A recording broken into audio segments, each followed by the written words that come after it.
Hi, പുതിയൊരു വീഡിയോയിലേക്ക് സ്വാഗതം. ഈ വീഡിയോ ഹയർസിനെ കുറിച്ച് തന്നെയാണ്. അപ്പോൾ ഇത് ഞാൻ പറഞ്ഞിരിക്കുന്ന ഒരു പണ്ട് ഇതിനെക്കുറിച്ച് ഒരു വീഡിയോയിൽ സൂചിപ്പിച്ചത് തന്നെയാണ്. എന്നാലും പണ്ടൊക്കെ പറയുമ്പോൾ ഇതിൻ്റെ ആദ്യം മുതൽ തന്നെ പറയണമല്ലോ. അപ്പോൾ ഇതിൻ്റെ ടെമ്പററി അറ്റാച്ച്മെൻറ്റ് വന്ന സമയത്ത് ഇവർ പറഞ്ഞിരുന്നത്, അല്ലെങ്കിൽ പറയാം നമുക്ക് കേസ് വന്ന സമയത്ത് പറഞ്ഞിരുന്നത്, ആരും തന്നെ കേസ് കൊടുത്തില്ല, കേസ് കൊടുത്തവർക്ക് ഊരുണ്ടോ പേരുണ്ടോ, അവരുടെ ഫോൺ നമ്പർ തരൂ എന്നൊക്കെയായിരുന്നു.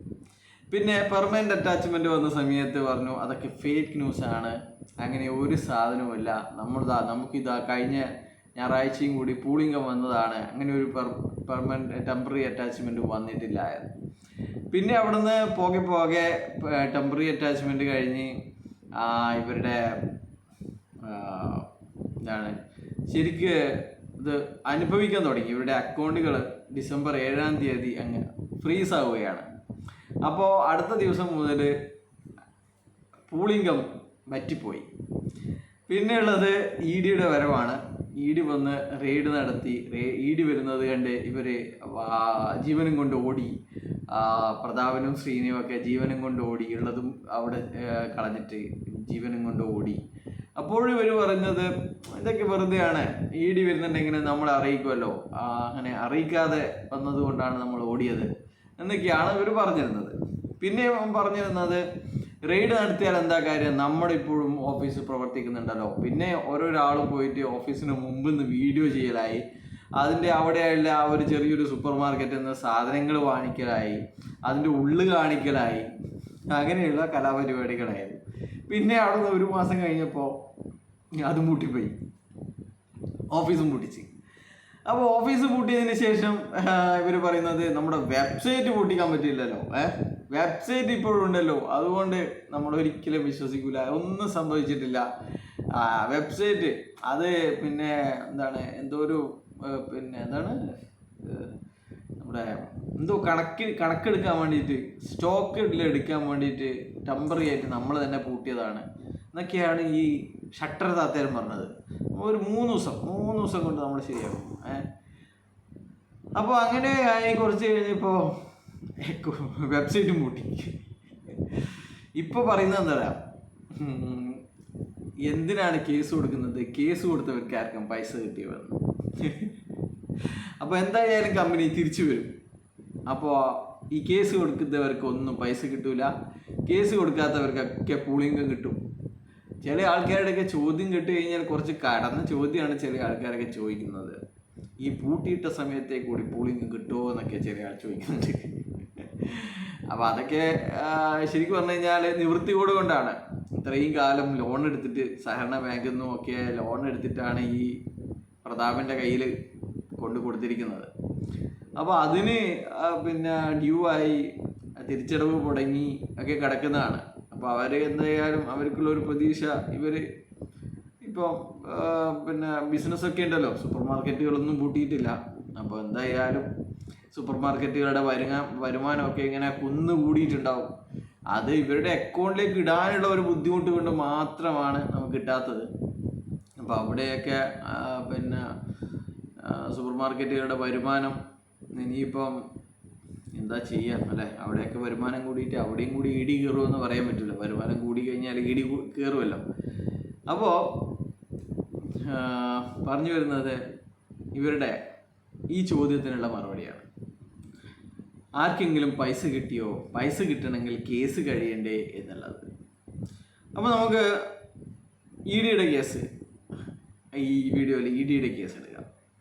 EDയുടെ സെക്ഷൻ 8/8 PMLA ആക്ടിൻ്റെ 8/8 ഈ റിസ്റ്റോറേഷൻ ഓഫ് പ്രോപ്പർട്ടി എന്ന് പറയുന്ന ഒരു ക്ലോസ് ഉള്ളത്.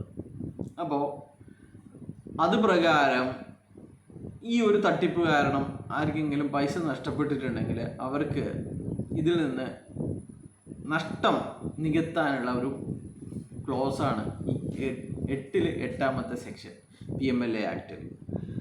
അപ്പോൾ അത് നമുക്കറിയാം, ഈ ബാങ്കുകൾക്കൊക്കെ നഷ്ടം വന്ന സമയത്താണ് അതിനെക്കുറിച്ച് കൂടുതൽ ആൾക്കാർ അറിഞ്ഞിരുന്നത്. ബാങ്കുകൾക്കൊക്കെ ഈ ഒരു സെക്ഷൻ വെച്ചിട്ടാണ് പൈസ തിരിച്ചു കൊടുത്തത്. നീരവ് മോഡിയുടെയും പിന്നെ വിജയ് മല്യയുടെയൊക്കെ പ്രോപ്പർട്ടി പിടിച്ചെടുത്തതിൽ നിന്ന് ബാങ്കുകൾക്ക് ഉണ്ടായിരിക്കുന്ന ഭീമമായ, ബാങ്കുകളെ പറ്റിച്ചാണല്ലോ ഇവരൊക്കെ വിദേശത്തേക്ക് പോയിരിക്കുന്നത്.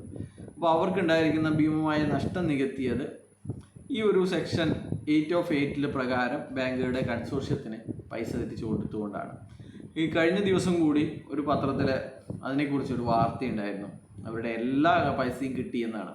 ഇവർ പറ്റിച്ചു കൊണ്ടുപോയ എല്ലാ പൈസയും ED തിരിച്ചു കൊടുത്തു എന്നുള്ളതാണ്. അപ്പോൾ അത് കേസ് കഴിഞ്ഞതിന് ശേഷം കൊടുത്ത ഒരു കാര്യമാണ്. ഇതിനു മുന്നേ കേസ് അതിൻ്റെ ട്രയൽ നടന്ന സമയത്ത് തന്നെ പൈസ കൊടുത്തിട്ടുണ്ടായിരുന്നു. ഇപ്പോൾ കേസ് കഴിഞ്ഞതിന് ബാക്കിയെല്ലാം സെറ്റിലായി എന്നാണ്. അപ്പോൾ ഇതിൽ 2016 ഈ ഒരു പ്രൊവിഷൻ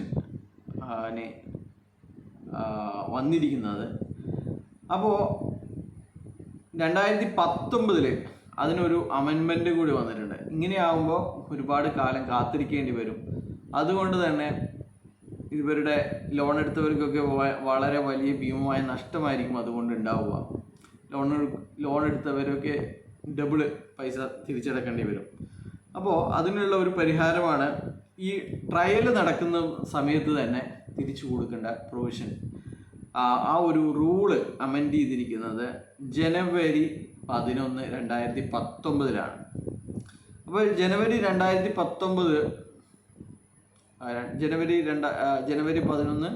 2019 മുതലാണ് ആ ഒരു ട്രയൽ നടക്കുന്ന സമയത്ത് തന്നെ ഇതിൻ്റെ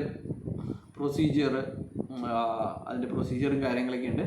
അത് വെച്ചിട്ട് പൈസ തിരിച്ചു കൊടുക്കാനുള്ള സംഭവങ്ങൾ വന്നിരിക്കുന്നത്. അപ്പോൾ അത് ന്യൂസ് പേപ്പർ പബ്ലിഷ് ചെയ്യണം, ഇവരുടെ അഭിപ്രായം ചോദിക്കണം, അങ്ങനെയുള്ള കാര്യങ്ങളാണ് 30 ദിവസത്തിനടക്ക്. അപ്പോൾ ഈ നമ്മളൊരു ഇവരുടെ ചാർജ് ഫ്രെയിം ചെയ്യും. ഇവരുടെ എന്താണ് ചെയ്തിരിക്കുന്ന കുറ്റമെന്ന് ഇവരുടെ കോടതിയിൽ ഇവരെ വായിച്ച് കേൾപ്പിക്കും.